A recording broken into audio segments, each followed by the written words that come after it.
సంవత్సర పరిపాలన నిమిత్తం కూడా అనేక సంక్షేమాలు బేరీ వేసుకుని ఖజానా లోటు బడ్జెట్లో ఉన్న అన్ని అమలు చేస్తూ వచ్చాయంటుంది ప్రభుత్వము. ఎలా అనిపిస్తుంది? తొలి అడుగు పేరుతో నాయకులు కూడా గడప గడపకి వచ్చి పర్ఫార్మెన్స్ అడుగుతున్నారు. ఎలా అనిపిస్తుంది? ఈసారి రెండో విడత తెలుగుదేశం ప్రభుత్వం వచ్చిన తర్వాత పనులు కొంచెం త్వరితగిన అవడానికి అవకాశం కనపడుతూ ఉంది. ఎందుకంటే కేంద్రం నుంచి మనకు అందే సహాయం ఏదైతే ఉందో అది దానివల్ల ఆ నిధుల వలన కూడా మనకి ఎక్కువ పనులు జరిగే అవకాశం ఉంది. కాకపోతే ఏంటంటే ప్రభుత్వం ఏర్పడే సంవత్సరం అయింది, ఇప్పటి వరకు పనులు ఎంత ఫాస్ట్గా మొదలు కాలేదు, కానీ ఇప్పుడు అయ్యే అవకాశం ఉంది.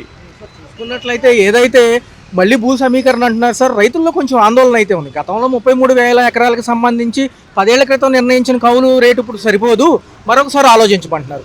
అధికారులు పై అధికారులు చెప్పినట్టుగా ముందు గ్రామ సభలు పెడుతున్నారు, కానీ క్లారిటీ లేదు. సిఆర్డీ ఇప్పుడు ఎంత ఇవ్వబోతుంది, ఎక్కడ ఇస్తారు, ఏంటి అనేది క్లారిటీ లేదు. ఇప్పుడున్న రైతుల్లో భయం ఉంది, నెక్స్ట్ వేరే ప్రభుత్వం వస్తే మా పరిస్థితి ఏంటి, గతంలో లాగా నిర్వీర్యం అవుతుందా అంటున్నారు. ఏమంటారు? రైతుల యొక్క ఆందోళన మనము దృష్టిలో పెట్టుకోవాలి. ఎందుకంటే ఎవరన్నా కానీ తమకున్న ఆస్తి ఏదైతే ఉందో అది వాళ్ళ జీవితాంతం వాళ్ళు కష్టపడి సంపాదించుకుని ఉంటుంది, దాని మీదే వాళ్ళ జీవనోపాధి ఉంటుంది. కాబట్టి రైతుల యొక్క ఆందోళన, వారి యొక్క సందేహాలని తీర్చడం అనేది ప్రభుత్వం యొక్క బాధ్యత, అలాగే సిఆర్డీఏ యొక్క బాధ్యత. ఏ వ్యక్తి అందులో ఇన్వాల్వ్ అయి ఉన్నా కూడా, అంటే అందులో ఎవరైతే వాళ్ళ భాగస్వామ్యాన్ని కోరుకుంటారో వాళ్ళందరూ కూడా తమ తమ ఆర్థికంగా ఉన్నటువంటి వెసులుబాటుని పోగొట్టుకుంటారు. కాబట్టి వారికి తగిన సహాయం చేయాలి, తగినట్టుగా వారికి విలువలు ఆపాదించి వాళ్ళకి ఇవ్వాలి. గతంలో ఏదైతే అమరావతి ఫస్ట్ దపంలో ఏదైతే భూములు సేకరించారో మొదటి 2 ఏళ్ళు ఏమీ రాలేదు, తర్వాత అందుకునే లోపలే ప్రభుత్వాలు మారిపోయాయి అంటున్నారు. ఇటుపక్క చూసుకుంటేనేమో సిఆర్డీ ఇచ్చి 500 గజాలు ఎక్కడున్నాయి ఎవరికీ తెలియదు. 33,000 ఎకరాలకు సంబంధించి రైతులకు ఫ్లాట్లు అన్నారు కదా సార్, అది కూడా కొంచెం వివాదాస్పదంగా ఉంది. క్లారిటీ ఇవ్వందే రైతులు ముందుకు రారు కదా, ఎలా అనిపిస్తుంది? రైతులకి క్లారిటీ అనేది మొట్టమొదటిగా ఇవ్వాలి. ఎక్కడ వారికి స్థలాలు కేటాయించారనేది నిర్దిష్టంగా వాళ్ళకి చూపించాలి కూడాను. ఎందుకంటే ఏ వ్యక్తి కూడా తనకున్నది వదిలేసుకొని ఎక్కడో గాలిలో మేడలు కట్టలేడు, ఆకాశంలో చూసుకుంటూ నేను ఇక్కడ ఉంటానని చెప్పి అనుకోలేడు. కాబట్టి వారికి ఎక్కడ కేటాయించారు, ఎంత కేటాయించారు అనేది కంపల్సరీగా వాళ్ళకి తెలియచేయాలి. అంశంలోకి వెళ్తే ఈ యొక్క నెల్లూరు జిల్లాకు సంబంధించిన కరేడు గ్రామం ఏదైతే Indosol project, solar project start అవ్వబోతుంది, అక్కడ కూడా 8,000 పైచిలకి ఎకరాల సేకరణ ఉంది.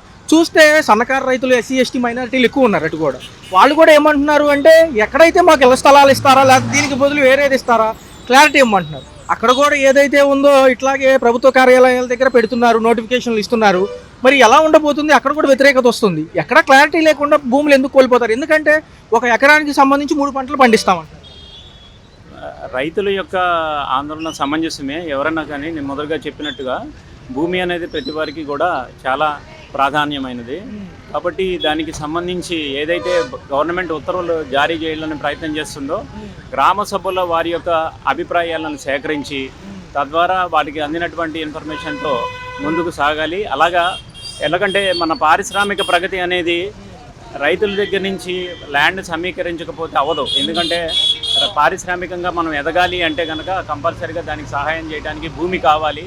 భూమి లేకుండా పారిశ్రామిక వాడలు ఉండవు, పారిశ్రామికవేత్తలు రారు. కాబట్టి వాళ్ళు కేటాయించాలంటే కంపల్సరీగా బ్యాంకు మన ప్రజల దగ్గర నుంచి భూమి తీసుకోవాలి. ప్రభుత్వం కేటాయించి వారికి సబినంత మన ఆర్థిక సహాయం చేసి భూములు తీసుకొని వారికి తగినట్టుగా చెయ్యాలి అని చెప్పి నా అభిప్రాయం. సంవత్సర పరిపాలన అవుతుంది, గడప గడపకి ప్రోగ్రాంలో నాయకులు కూడా వస్తున్నారు, 5 వారాల ప్రోగ్రాం అంటున్నారు.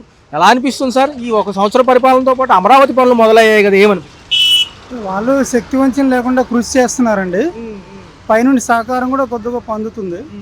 వాళ్ళు చేయాలని పట్టుదలతో ఉన్నారు. ముఖ్యంగా ఆ పట్టుదలే వాళ్ళ కార్య విజయం సాధిస్తారని ఆశిస్తున్నాం. చూసుకున్నట్లయితే సార్ 44,000 ఎకరాల సేకరణకి రైతులు కొంచెం విముఖంగా ఉన్నారు. 33,000 ఎకరాలు ముందు అభివృద్ధి చేసి చూపించండి, మాకు నమ్మకం కలిగింది, వేరే ప్రభుత్వాలు మారితే ఏంటి మా పరిస్థితి అనేది కొంచెం భయంగా ఉంది అంటున్నారు వాళ్ళు.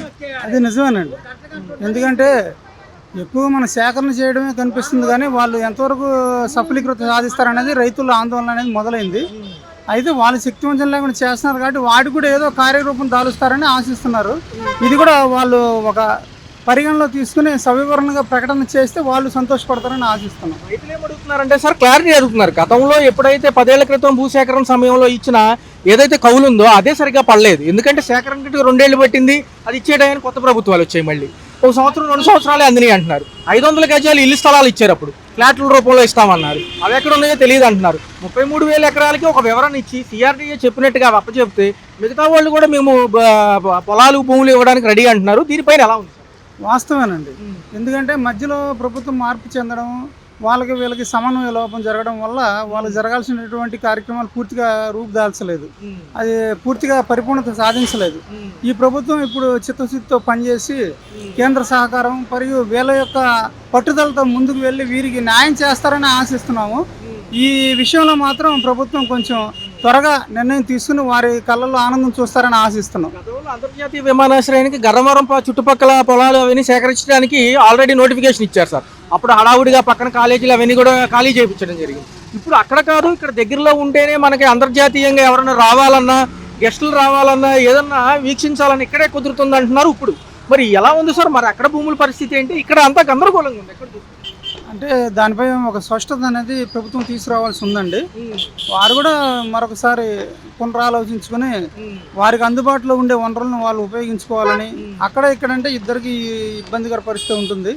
మనసులో కూడా కొంత దిగులు ఆందోళన మొదలయ్యే అవకాశం ఉంటుంది. కాబట్టి ప్రభుత్వం వారు కూడా దీనికి ఒక కమిటీ లాంటిది ఏర్పాటు చేసుకుని పూర్తిగా సంసిద్ధతతో దీన్ని ముందుకు నడిపించాలని చెప్పని ప్రజలు కోరుకుంటున్నారు. ఇదే సమస్య లాంటిది నెల్లూరు జిల్లా కరేడు గ్రామంలో జరుగుతుంది సార్. ఏదైతే ఇండోసోల్ ప్రాజెక్టు, ఏదైతే సోలార్ ప్రాజెక్టు పెద్ద ఎత్తున 8,000 చిల్లర ఎకరాల్లో మొదలు పెడదాం అనుకుంటున్నారు, అక్కడ కూడా ఇదే వ్యతిరేకత జరుగుతుంది. ఎందుకంటే సంవత్సరానికి 3 పంటలు వేస్తారంట నికరంగా. ఇటు చూసుకున్న శనగలు పండుతాయి అంటున్నారు, ఉలవపాటి మామిడి కాయలు పండుతాయి అంటున్నారు. రెండో చూసుకుంటే 40-50 అడుగుల లోతుల్లోనే నీళ్లు పడతాయి అంటున్నారు. మరి అక్కడ కూడా సన్నకారు రైతులు, ఎస్సీ ఎస్టీలు ఎక్కువ ఉన్నారు సార్. మరి ఈ 8,000 ఎకరాలు తీసుకుంటే మాకు కూడా ఒక ఏదైతే భరోసా కల్పిస్తే మేము రావడానికి సిద్ధమంటున్నారు. కానీ అధికారుల్లో క్లారిటీ లేదు. ఎక్కడ ఇస్తారు ఏంటి అనేది, స్థలాలు కానీ పొలాలు కానీ, లేకపోతే ఏదైనా గజాల లెక్కన స్థలం ఇస్తారా అనేది, అది కూడా వ్యతిరేకత ఎదురవుతుంది. ఎందుకంటే వాస్తవేనండి. ఎందుకంటే వాళ్ళ జీవనాధారం భూమి. ఆ భూమి మరి వాళ్ళు పెట్టుబడి పెట్టుకున్నప్పుడు ఆ పంట దిగుబడి వల్ల అలా జీవనాధారం సాగుతుంది. కాబట్టి వాళ్ళు కూడా ఏదో ఒక జీవనోపాధి అనేది ప్రభుత్వం వారు చూపించాల్సి ఉంటుంది. అయితే వీళ్ళు సేకరణ చేసిన తర్వాత దానికి తగిన నిధులు కూడా మనం సమకూర్చుకున్న తర్వాతే దాన్ని మనం పరిగణలో తీసుకుంటే ప్రజలు కూడా సంతోషకరమైన విషయం ఆలోచించేస్తారు.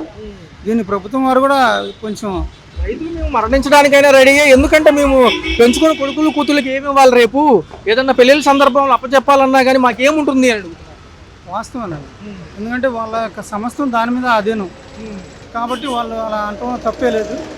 అయితే ప్రభుత్వం వారు కూడా ఈ చేసే కార్యక్రమాల పట్ల ఒక పరివర్తన, అంటే ప్రజల్లో ఒక అవగాహన కార్యక్రమాన్ని నిర్వహించి వారిలో మనోధైర్యాన్ని నింపి మళ్ళీ ఎటువంటి వ్యతిరేకత రాకుండా, సమన్వయ లోపం రాకుండా చిత్తశుద్ధితో దానికి సరైనటువంటి ఒక అధికారులని ఒక ప్రణాళికాబద్ధంగా నడుపుకుంటే ప్రభుత్వం చాలా చక్కగా ముందుకెళ్తుందని ఆశిస్తున్నాం. క్వశ్చన్ సార్, 2027కి 40% పనులు పూర్తయ్యే విధంగా ప్రణాళికలు చూస్తున్నాయి. ఎలా ఉండబోతుంది? అమరావతి ఒకసారి ఒక గాడిని పడితే మిగతా ఉద్యోగ కల్పన కానివ్వండి, అభివృద్ధికి సంబంధించి కంపెనీలు కానివ్వండి, ఇటు పక్క ఇండస్ట్రీస్ కానివ్వండి, ఎలా ఉండొచ్చు సార్. ఎందుకంటే గౌరవనీయులు శ్రీ నారా చంద్రబాబు నాయుడు గారు కానీ, గౌరవనీయులు పవన్ కళ్యాణ్ గారు కానీ ఈ విషయం పట్ల వాళ్ళు మంచి ఒక నిర్ణయంతో కట్టుబడి ఉన్నారు. దానికోసం వాళ్ళు పట్టుదలగా చేస్తున్నారు.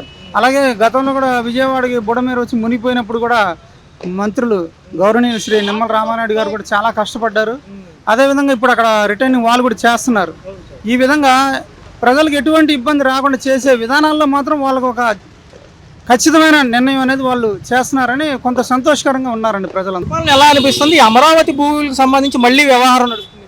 అది వేస్ట్ అన్న. ఒకప్పుడు జగన్ బాగా చేశాడు, అన్ని రేషన్ కూడా ఇంటికి వచ్చేది, వ్యాన్ వచ్చేది, అన్నీ క్యాన్సిల్ చేశాడు. ఇప్పుడు 2-3 బండ్లు అన్నాడు. ఒక బండ డబ్బులు పడినాయి, రెండో బండ ఎందుకు పడలేదు? మళ్ళీ పెన్షన్ కావాలి, రేషన్ ఇంటికి రావాలిగా. 60 సంవత్సరాలు దాటిన వాళ్ళకి ఇక్కడ రావాలంట. దారి పడుతుందని అది పక్కన పెట్టారు. వీళ్ళకి వికలాంగులకి, దివ్యాంగులకి, లేకపోతే నడవలేని వాళ్ళకి ఇబ్బందిగా ఉంది ఈ విధానం. కరెంటు బిల్లులు, స్మార్ట్ మీటర్లు అంటున్నారు. ఏమంటారు సార్?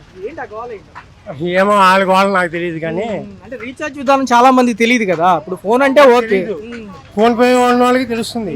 ఫోన్ పే లేని వాళ్ళకి ఏం చేస్తారు? వేలు ముద్ర ఉంటారు కొంతమంది, చాలా మంది ఉన్నారు. ఎవరికి ఏం తెలియట్లా. ఇప్పుడు ఇంటర్ చదివినా కూడా ఎవరికి ఏం తెలియదు. జగన్ ఎక్కడికి వెళ్ళినా ప్రజల్లోకి ఆదరణ వస్తుందని అడ్డుకుంటున్నారు, కేసులు పెడుతున్నారు. మొన్న కూడా చూశారు కదా, చూసాను. రైతుల పరామర్శకు కూడా వెళ్ళారు. అక్కడ కూడా ఒక ఆయన పోయాడు. అదే వ్యాన్ తలకాయ దెబ్బ, అది కూడా ఇది చేశారు. మరి పవన్ కళ్యాణ్ డిప్యూటీ సీఎం, ఆయన ఏదో ఒకటి చేయాలి కదా. సైలెంట్ ఉంటున్నారు ఈ మధ్య. వీళ్ళు ముగ్గురు ఎందుకు కలిసారు నాకు అర్థం కాదు. సింగిల్ గా పోటీ చేస్తే ఎవరైనా సింగిల్ గా పోటీ చేయమనండి. అంటే ప్రజా సమస్యల పైన పోరాడుతా అన్నారు ఈ పవన్ కళ్యాణ్ గారు, ఎందుకు పోరాడలేదు? అదే సింగిల్గా పోరాడడం మనం, తెలుగుదేశం పార్టీ కాదు, బీజేపీతో కాదు, సింగిల్గా పోరాడడం మనం. ఎవరి కెపాసిటీ వాళ్ళకు ఉంటాయి. మరి 20%గా జగన్కి, అది కూడా గ్యామ్లింగ్ జరిగింది అక్కడ. ఇప్పుడేమో సోలార్ ప్రాజెక్ట్కి ఏమో భూములు సేకరిస్తామంటున్నారు, మేము కోల్పోతామని ఉపాధి అని వాళ్ళు అంటున్నారు. అన్నారు, అన్నీ తెలుసు. ఆయన తెలియదు కదా, చంద్రబాబుకి తెలియాలి, పవన్ కళ్యాణ్ చేయాలి, నరేంద్ర మోడీకి తెలియాలి. టీఆర్డీ వాళ్ళు చెప్పినట్టుగా ఏదైతే ఈ 500 గజాల స్థలాలు కూడా ఇవ్వలేదుగా, ఈ 30,000 ఎకరాలు సేకరించినప్పుడు కూడా. చెప్పేదేనండి, ఆల్రెడీగా జగన్ మాకు ఇల్లు కట్టించాడు సూరంపల్లిలో. అది ఇల్లు వస్తుందో రాదో నాకు తెలియదు. ఇంటింటికి వెళ్ళి ప్రచారం చేయమన్నారు, అన్ని సంబంధించిన పథకాలు అందినా లేవని. ఒక్కరు రాలా, వచ్చేసి పైన అడుగుతున్నారు, ఇంటి వాళ్ళని అడుగుతున్నారు, మమ్మల్ని అడగట్లా. ఎందుకంత భయం? అనుకూలంగానే ఉంది ప్రభుత్వం. అంటే వాళ్ళు స్వార్థం, రూపాయి వాళ్ళు తింటున్నారు. రూపాయి లేనివాడికి పెట్టట్లా, ఉన్నోడికి పెడుతున్నారు. అది చూసుకోమని. ఎలా ఉంటుంది సార్ మరి? రైతులు నమ్ముతారు ఈసారి అమరావతి రైతులను, మళ్ళీ పొలాలు అడుగుతారు అని నేను చెప్పలేను. అక్కడ సిస్టమేషన్ లేదు. ఇది కడతాను, రాజధాని కడతాను. మరి జగన్ అన్నాడు 3 రాజధానులు పెడతా అన్నాడు. వైజాగ్, కర్నూలు, హైకోర్టు అవన్నీ పోయినాయి. మళ్ళీ ఏమో సినీ ఇండస్ట్రీ వాళ్ళేమో వైజాగ్లో పెట్టమన్నాడు. మరి ఎలా పెడతారు? అక్కడక్కడ వెళ్తాడు, ఇక్కడ పెట్టుబడి. లోకేష్ కూటమి ఉంటుందా? లాస్ట్ వరకు కలిసి ఉంటారా వీళ్ళు? నాకు తెలియదు, ఇప్పుడు చెప్పలేము. ముందు మీరే చూస్తారు. జమిలీ ఎన్నికలు ఏమైనా మధ్యలో వస్తాయి అంటారా? 2027కి అంటున్నారు కదా, చెప్పలేమండి.